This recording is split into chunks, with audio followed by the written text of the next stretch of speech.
This is Stephanie Samuels, the director of Copline. I'm honored to be telling you about Copline, which is a 24-hour hotline that is completely confidential and is a non-rescue line for police officers. The line is answered by trained, well-vetted, retired peer listeners that deal with multiple psychosocial stressors that law enforcement officers and their families deal with. The lines are not just for crisis, but to have a person on the other end that gets it, whatever that it is, and helps the caller talk through the reasons that they called. We hold an annual golf tournament in Santee, California, and on New Year's Eve at midnight, the infamous 5K Run for the Call, which is done both in New Jersey as well as Carlsbad, but can be done virtually anywhere, even indoors on an elliptical or a stationary bike, so no excuses that you can't do it. These events help us raise much-needed funds for the lines, training, and advertising. We are always looking for new volunteers to help man these lines. If you are interested or want more information about Copline, please look us up on www.copline.org. And should you ever need to reach out, we are available 24 hours a day, 7 days a week, 365 days a year, just the same hours that law enforcement works. And we can be reached at 1-800-267-5463. which is 1-800-COPLINE. Stay safe and know you're not alone.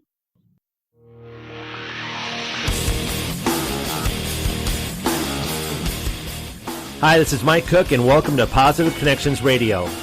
This show is intended to help break the stigma of mental health issues among first responders.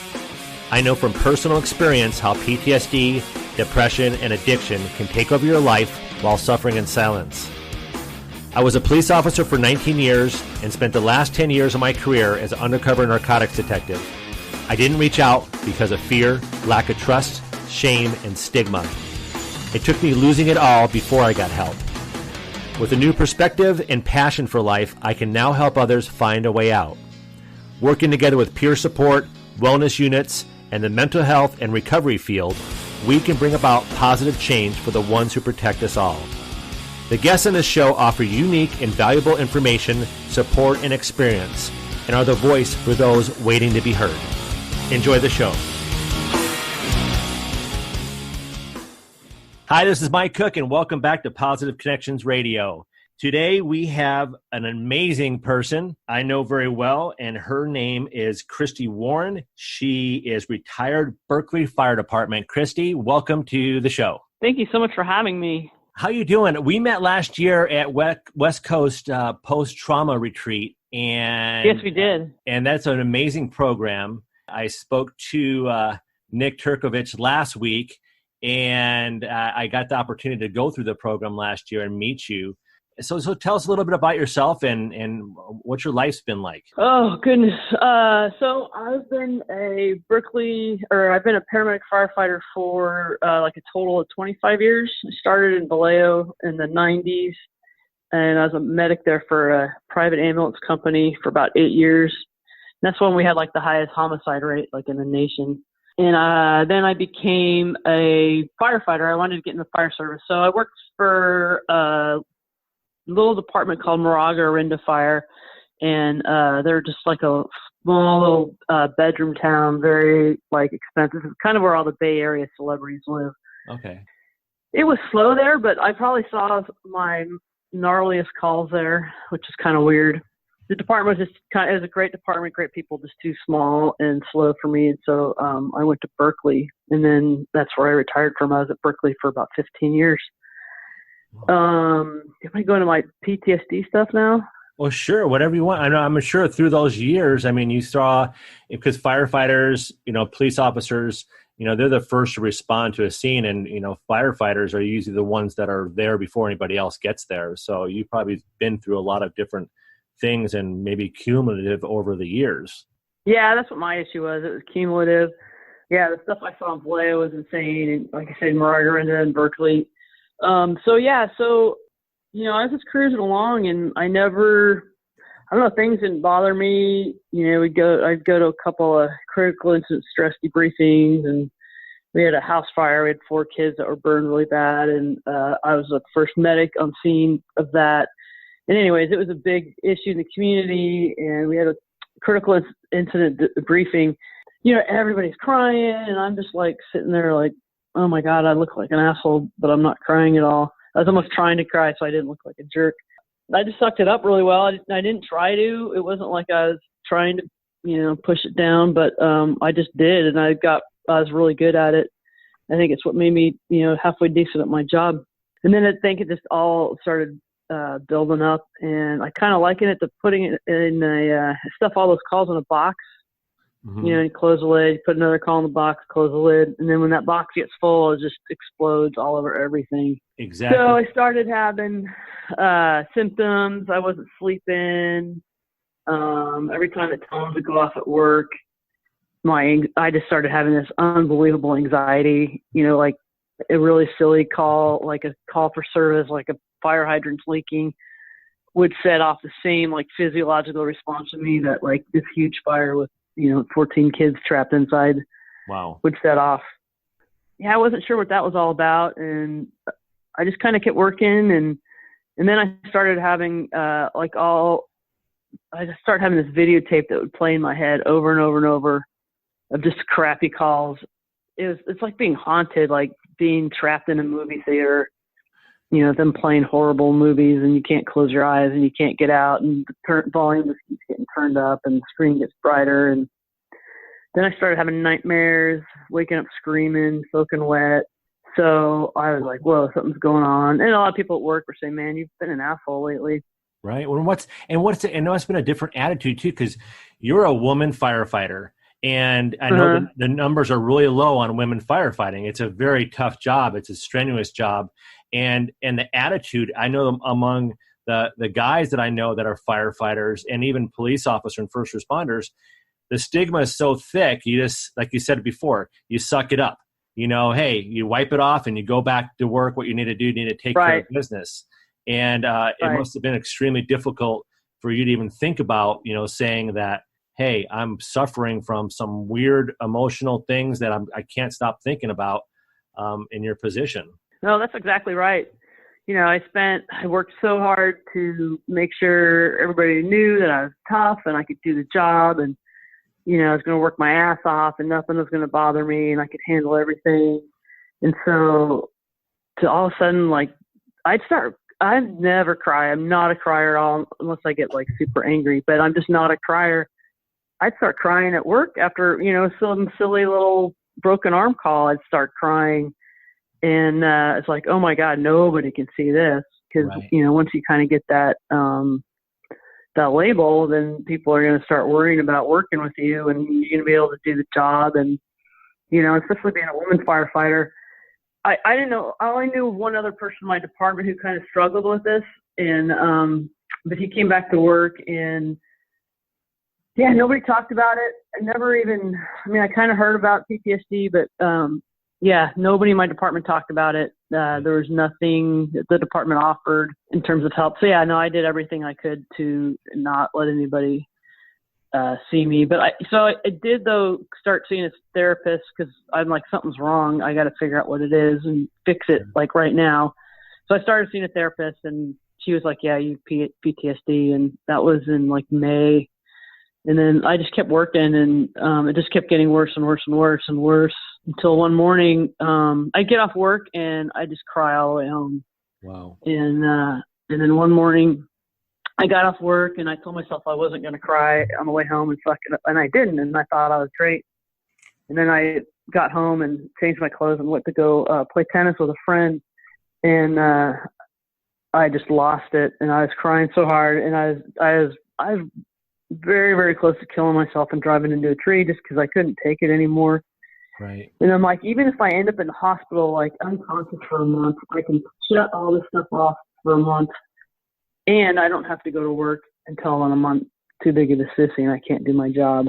So it would be better for you at that point to end up in the hospital for a month so you could have to take a break instead of getting a reputation of appearing weak or not be able to do your job, because asking for help among first responders has always been seen as a sort of a weakness. No one really talks about it. Absolutely. Yeah, I know it's a total weakness. Like, you can't handle the job. So I'd be better. I'd much rather have been in the hospital and unconscious and severely injured than say, hey, I need help. Wow. It'd be way easier. So what did it all boil down to then? So you're like on overload emotionally, and because going to these scenes, you get these. Not a lot of people get to experience this. Is the adrenaline dump at the end of a right. scene. And you're geared up. You're trained to do what you're supposed to do. You take care of business, and then you can breathe. It seems like a lot of times I went through scenes where I didn't even know if I breathed or not for a minute or so. And right. then at the very end, the sweat would come, and then I'd start shaking uncontrollably. And the last thing I wanted to have anybody see, especially the public, is my partners, seeing me shaking and not be able to, buckle my holster or sit in my patrol car without shaking. So that right. was extremely difficult. That everything at once started you started noticing it and you knew something was wrong. Yeah, like I said, I just made sure nobody, saw anything or heard anything or knew anything. And I got off that morning and I never went back to work. And I had no idea I was not going back. Sure. And people, nobody knew I was off because, I had to turn in workers' comp paperwork, and that was really hard. And I was fortunate to actually talk to one of the battalion chiefs whose sister killed herself from PTSD. Wow. So when he answered the phone, it was a lot easier to say, hey, I have to go off work because of, I have PTSD, and I wasn't worried about him, giving me any crap about it. Yeah, and people, they on the roster, I'm off on sick leave and I'm not showing up to work, and everybody's asking where I am and what's going on, and I got so many texts and everything, and I responded to everybody like, thanks for the text, but I couldn't talk to anybody. I still couldn't tell anybody because I was determined I was going to take like a couple months off and go back to work and be fine. Like I was just going to fix this somehow. Yeah. Nobody would know. You go right back to work and say, hey, I'm good. I just took a little vacation. Yeah, exactly. Nobody would know exactly. But that's not what happened. That is not what happened. That's not what happened at all. All right. So what happened? So everything just started getting worse. I was more suicidal. I was more anxious. I was isolating more. I wasn't here. It's like I could stare at the wall for like an hour and not even realize it. So I kept going to therapy, and I went and I was doing EMDR, and it wasn't working or really doing anything. Then I just kept getting worse and worse and worse. And everybody kept telling me about this place called WCPR. You should go check it out. And I'm just like, no, I don't need that. I don't need to go like spend a week somewhere. Right. And then it just got so bad that I was like, all right, I'm going to call. Cause I was like, I got nothing to lose. Sure. And I also wasn't taking medication. I was being encouraged by my therapist, another friend, and my wife to say like, hey, you need to take some medication for this. And I'm like, there's no way I'm going to do that. Right. I'm not weak. And, we go on these calls and you go on somebody who's like suicidal, and you go find Wellbutrin in their, cabinet, and you're like, oh, this, one of these guys. Exactly. One of those that is one of those users that need medication that live. Right. Or one of those guys that can't handle their shit, Right. It's all wimpy and everything. So yeah, there's no way in hell I was going to do that, So yeah, things kept getting worse until I went to WCPR, and everything changed. It was kind of like it's when like I started to get better. I mean, it was still a really long road. It's like when I got done, I was like, okay, I get it, and I'm not alone, and I can like start therapy now. Like actually, like I'll let things in now. So like the EMDR started working, and so yeah, things turned around. Yeah, you opened up. Not incredibly, but no, I was going to say you opened up, and it's an incredible program. Just sort of share, what you experienced just walking in there, and then what happened, during and then after. Well, yeah, first thing I did when I got there, like I had done my whole life, is judged everybody. Right. Like especially the other clients. Like okay, this sizing them up. Right, sizing them up. This is a typical small woman who's a cop who probably couldn't handle her job, and is sad from it. And right. There's this other woman who probably couldn't handle her job either. There were a couple of guys that were pretty tough and everything. And I was like, all right, cool. At least these guys are, you know, I'm not a total loser. Right. And You were then, different. You were different. yeah, exactly. And then there's a guy from Memphis, Tennessee, who had a pretty thick accent. And I was like, oh, you know, this is going to be fun. I'm sure he's going to hate women in the fire service and hate that I'm gay. And it's going to be this. And right. And it was just incredible. It was the farthest from the truth. I just learned, yeah, these people were amazing. And that place is just, it's safe to talk about anything. And there are people there. You know, I remember when we were doing introductions and I looked around and there were like 15 peers and I'm like, oh my God, all these people are up here right for me. And they have gone through the same thing I went through. And it's just like the feeling of not being alone was just, just unbelievable. Yeah, it was unbelievable. They teach you about everything about PTSD and how you get it and just, you know, physiological part of it and all that kind of stuff. And you're like, oh, I'm not going crazy. You know, this is actually a brain injury and it's not because I couldn't handle it. It's probably because I could handle it really well for a long time and this stuff just built up. Sure. Even the toughest people that experience it, they want to hold on it because they look tough on the outside, but on the inside they're crying and they're crying for help, but they're afraid to actually ask for it. Yeah, absolutely. Yeah, I remember, you know, when I was going, you know, like kind of going through the beginning of it, I was like, you know, why can't I be like this guy? You know, and I thought of all these guys at work who were just tough motherfuckers, and you know, they didn't go out on PTSD, and I was like, oh, he's an alcoholic, she's an alcoholic. It's like, oh, these guys all like drink themselves silly. Yeah. You know, that's how they're coping. Exactly. I get that. And a lot of us do that. And a lot of us end up thinking that it's hopeless and there's no help. Yeah. And they never get to a place like West Coast or any kind of therapy because they don't want to be looked at as weak. And then they end up, you know, retiring or going off on injury. And a lot of them take their lives. Yeah. Yeah, it's really sad. It's incredibly sad. Yeah, the suicide statistics are just heartbreaking. It's heartbreaking. It is. So you went through and you cut down on the judgments and the distorted thinking, and you learned like a new way of living and coping with your reality. It seems like. Yes, exactly. And like I said, I was finally like kind of able to accept that I had PTSD and it wasn't my fault. And so I just continued going to therapy and doing EMDR. And I'd have some pretty low days. I had a couple more suicidal days. And I still had some issue with drinking. It just because it shuts things down. It just shuts everything off. And right. It's not the right way to cope at all. But, you know, for one night, it works. It's a quick fix, you know, but it's a long-term. It's a quick fix. Yeah. Exactly. Yeah. No, it's not the way to handle it at all. But when you're so desperate just to shut this stuff down in your head and quiet your head. So I started, it's like I finally had to make a decision if I just was going to continue being miserable or I was going to really like change all the talk in my head and like really work hard to get better. And that's really what it is, you know, using the tools that they teach you and having positive self-talk. And then I finally decided to do medication, and oh my God, that like changed everything too.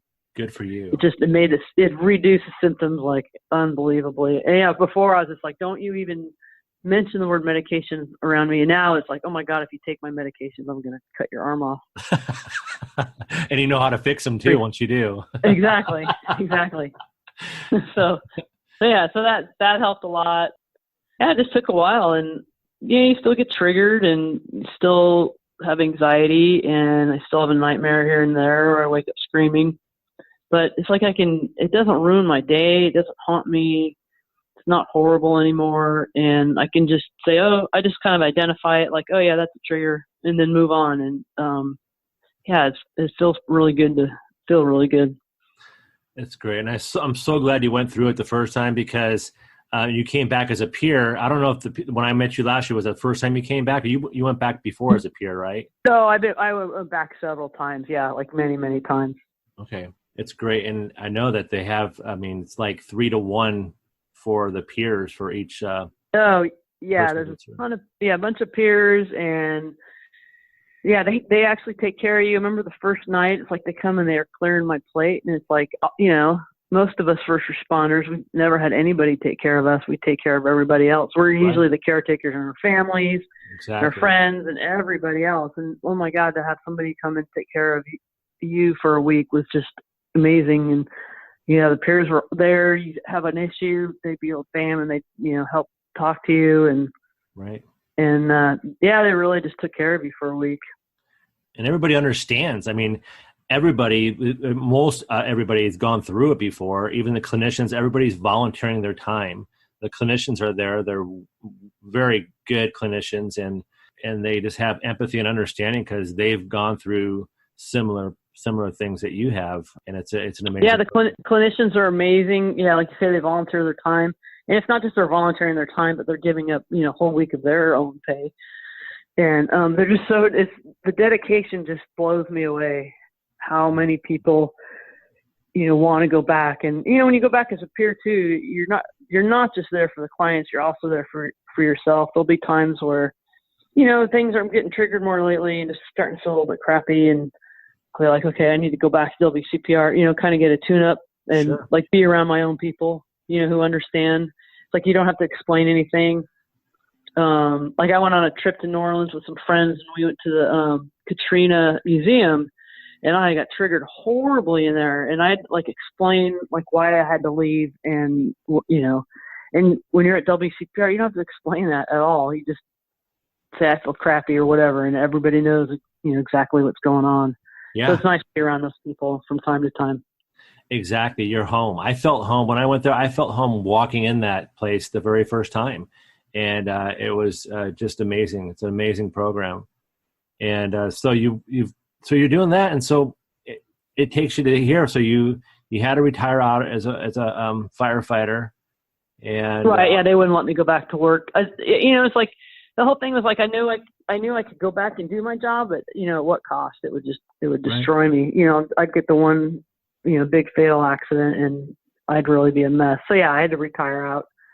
That was hard. It was bittersweet. It was, a big part of me just because felt like I could finally breathe. Like I wasn't going to have to go back and deal with, more calls or anything anymore. And then the other half of me was just like kind of devastated because I love my job, and, I don't want to retire early. I wanted to make it to, retirement. And, when I was first in the fire service, firefighter said to me, and he wasn't being malicious at all, but, he said women rarely don't make it to retirement. They usually get hurt or, whatever. They go into prevention. And I mean, we're smaller people generally.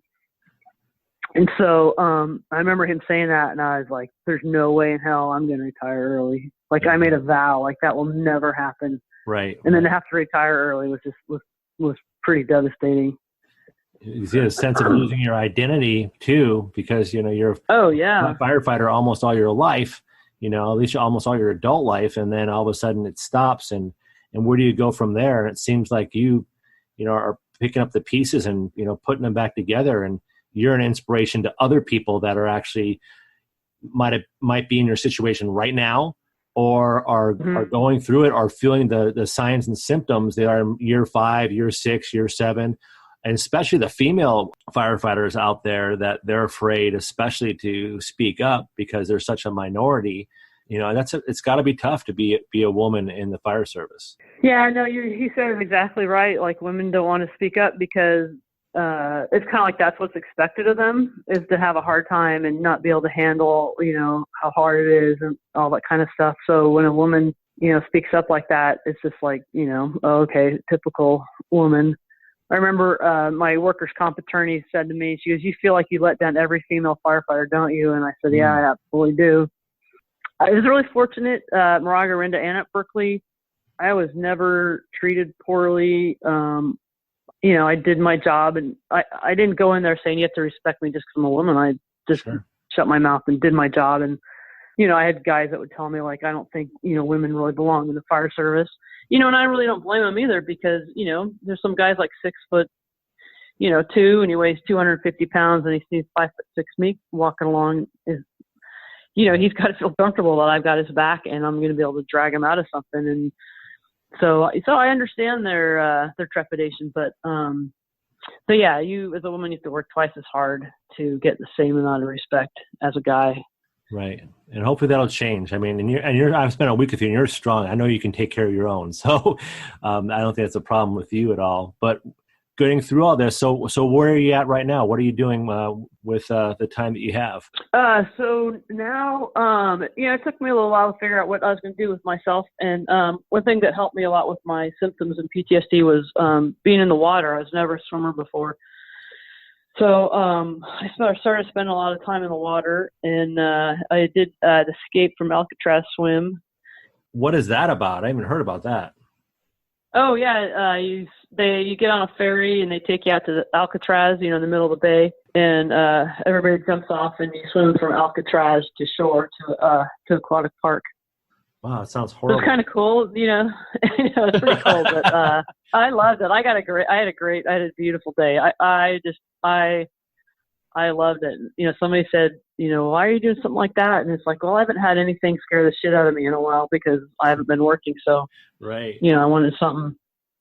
And so I did that, and I started training for triathlons and did a triathlon, and I'm riding, and I got a dog, and I see my nieces all the time, and I just have time now to do what I want to do. And, it's like I don't have to get up in the middle of the night anymore.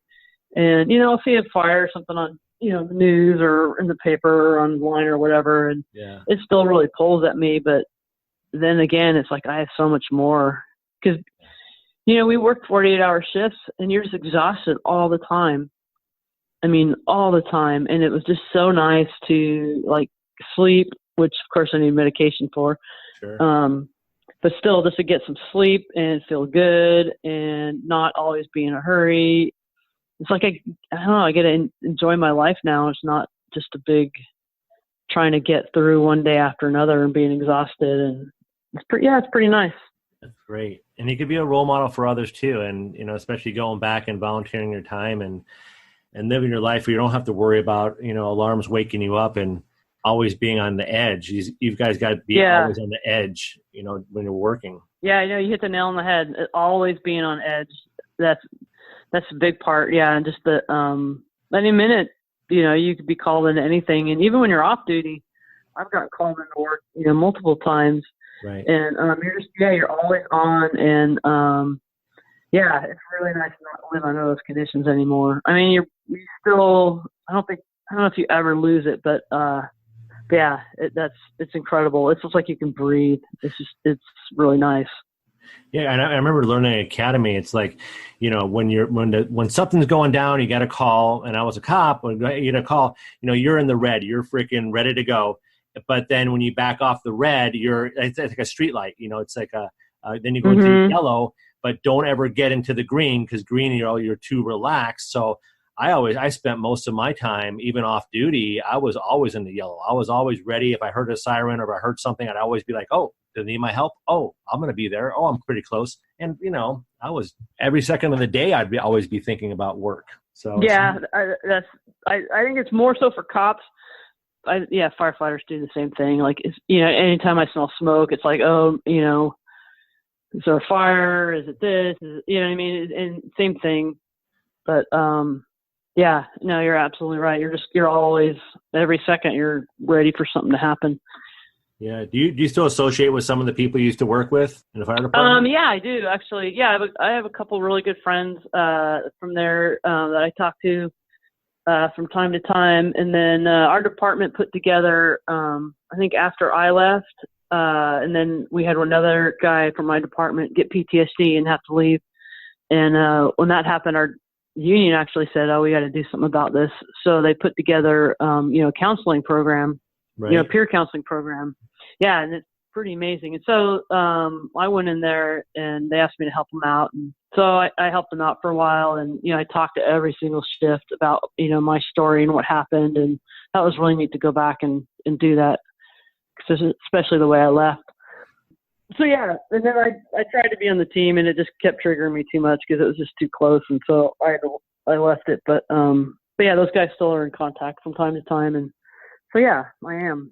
Do you think it would have helped a little bit if you, when you were working and you were going through this stuff in the beginning, to have a peer support or a wellness unit that would be a safe place to go to and talk to some of your peers and saying, oh, it would have been amazing. If anything, it would have just said I was okay. Right. Even though I was experiencing this stuff, like it's not that it's normal, but it happens. Like there's just nothing. I mean, nothing, absolutely nothing when I went through it, and so I thought I was the only one. Sure. And to have a program like that where it's like, oh, okay, I'm not the only one, because I have a whole team for this. Yeah, it would have made a significant difference. You know, I don't know if I would have gone and talked to them, because you know, I was so adamant about being extremely tough, and I was so hardcore that way that I don't know if I would have talked to them, but it would have helped a lot. Like I would have not felt so alone, for sure. Right. And maybe you would have saw somebody else go through the program and say, hey, you know, it's okay. This big burly guy is going through and he's getting help. Yes. At some counseling service. Because I know in San Diego, we have the PD and also the fire department have a place that they go to. It's a separate, you know, building far away from both departments that the officers and their families that are living with them can go and get, you know, psychological services like individual family counseling without even leaving their name. So, oh, that's incredible. That's great. Yeah. That's really great. So it keeps it, you know, and they can go get help, and they could see a psychologist, you know, once, twice a month or whatever it is, once a week, and then go back to work and, you know it's okay. That's great. Yeah, that's pretty amazing. That's actually really great. That's good to hear that they got something like that. Well, you're pretty amazing. Do you know that? Oh, no, I'm not. I'm just a regular old person. You are, though. You're extraordinary. You definitely are. And, you know, you're one of the positive peoples in my life. And I can't wait to go back up there, and we'll plan it together. We can maybe hit it again and be peers again and meet up there again. I would love that. Yeah. Yeah, I would absolutely love that. I think we'd get in a lot of trouble, but that's okay. Well, definitely now that we know each other really well. That's what I mean. It'll be brutal. It's good trouble, though. I mean, you know, it's such a great place. You know, maybe we'll make breakfast together. It's an incredible place. It's just, it's like they walk the walk and they walk the talk, or however that goes.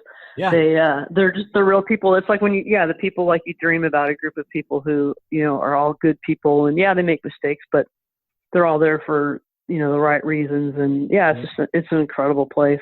Yeah. Absolutely incredible. And I know cops especially are, you know, very weary of any kind of recovery and, you know, snake oil salesmen that are going to come and try to sell you something that, you know, you're not going to get anything from, and they're going to make a bunch of money off of. I was always worried about people trying to scam me. And this definitely is not a scam place. It's a good, loving, just a really magical place to go to. And I know they're spreading out too. Nick was saying that they have a couple of other places out in Arizona and Utah. Maybe they're starting to get like a satellite. Yeah.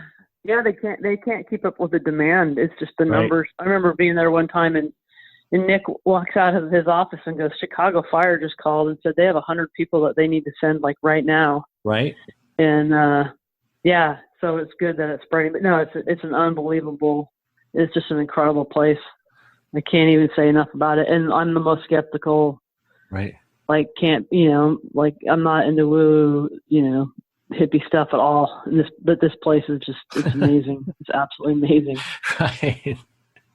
Yeah, I get it. And, you know, I envision, I don't know when, but the stigma will start getting a little bit damper, and people will actually say it's okay to like ask for help and don't have to suffer in silence anymore. At least they're more apt to like asking and questioning and at least getting somewhere and getting it out instead of worrying about it's going to be a sign of weakness. It's a sign of strength. To me, emotions is a sign of incredible strength. I completely agree with you. It was a lot harder for me to go get help and do that than it was to just, you know, go back to work and suffer by myself. It was a lot harder. You jump in a burning house before you get some help for yourself, you know? In a heartbeat. Yeah. Yeah, in an absolute heartbeat. But I think people are talking about it a lot more. I mean, like our department has that, you know, like I said, that peer counseling team. And, you know, I'll get a phone call every once in a while from somebody on it saying, hey, I've got somebody who, you know, lives in the city, you know, any, you know, therapists up there. And, you know, so people are asking for help. I think this generation too is more willing to ask for help and, feeling less shame about, the old salty people. Sure.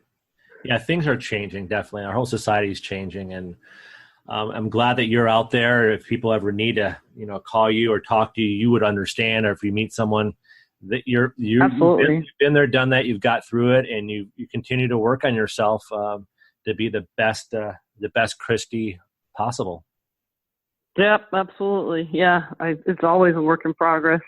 But yeah, anybody can call me. Like I said, I've had people from work call and say, I think I have PTSD, and I'm like, all right, here's what you need to do. And usually the first thing is to call WCPR and get on the list because it's a long waiting list. Sure. But yeah, I just want people to know that there's hope. There is hope and there is help. You're not in this alone. And it's really a physiological injury too. I don't think people realize that enough. It's not just you're emotional and you can't handle it. It's your brain changes shape. It changes the chemicals that are produced, and it changes all kinds of things. And so it's, like I say, it's a physiological disease or injury, I should say. And the big thing, you're not alone, and there is a way out, and there's people that are getting help, and it's okay. So it's okay. And yeah, absolutely. And it's worth it.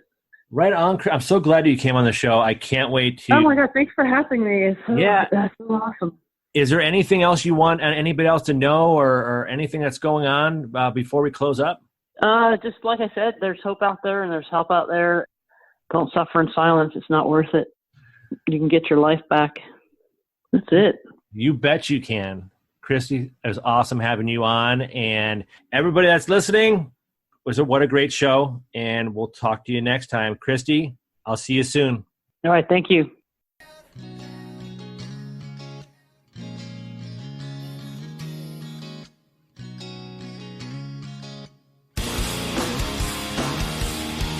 Thank you for listening to Positive Connections Radio, in affiliation with Mental Health News Radio.